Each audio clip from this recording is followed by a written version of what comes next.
एक बार एक प्यारा सा परिवार अपनी गाड़ी से जंगल के रास्ते पिकनिक मनाने के लिए अपने छोटे से प्यारे से बच्चे के साथ सैर के लिए निकला।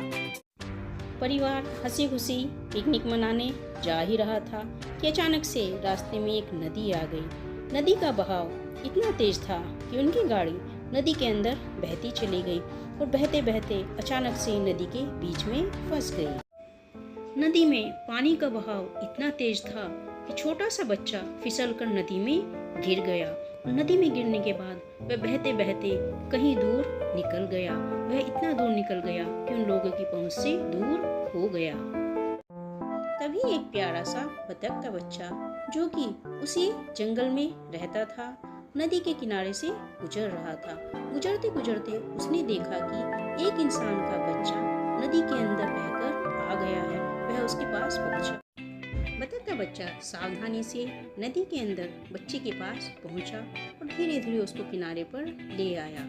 इस प्रकार से उसने इंसान के बच्चे को अपनी चोंच में पकड़कर बाहर निकालने का प्रयास किया और लगभग निकाल लिया।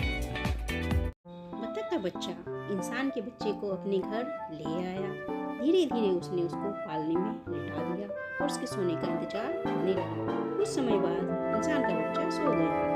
जब बच्चा आराम से सो गया तो बतख के बच्चे ने छोटे बच्चे के खाने के लिए थोड़ा सा खाना बनाया। धीरे धीरे खाना पककर तैयार हो चुका था। जब भोजन बनकर तैयार हो गया तो बतख के बच्चे ने धीरे धीरे छोटे से प्यारे से बच्चे को खाना खिलाना शुरू किया। खाना पाकर बच्चा बहुत खुश हुआ क्योंकि वह काफी समय से भूखा था।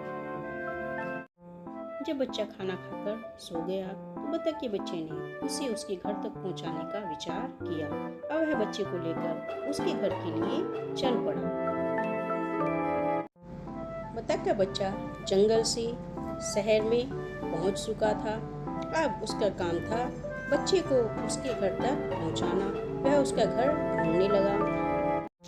ढूंढते ढूंढते आखिरकार बतख के बच्चे को बच्चे का घर मिल ही गया और उसके माँ बाप अपने बच्चे को पाकर बहुत खुश हुए।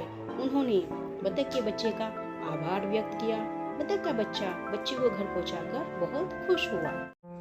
काफी समय शहर में रहने के बाद बतख का बच्चा अब अपने घर वापस जाना चाहता था। लौटते हुए बच्चे के पेरेंट्स ने उसे तोहफे दिए। धीरे धीरे बच्चा जंगल की ओर चल दिया और अपने घर की तरफ बढ़ने लगा। लौटते लौटते उसके मन में एक असीम आनंद था छोटे से बच्चे को उसके घर पहुंचाने का।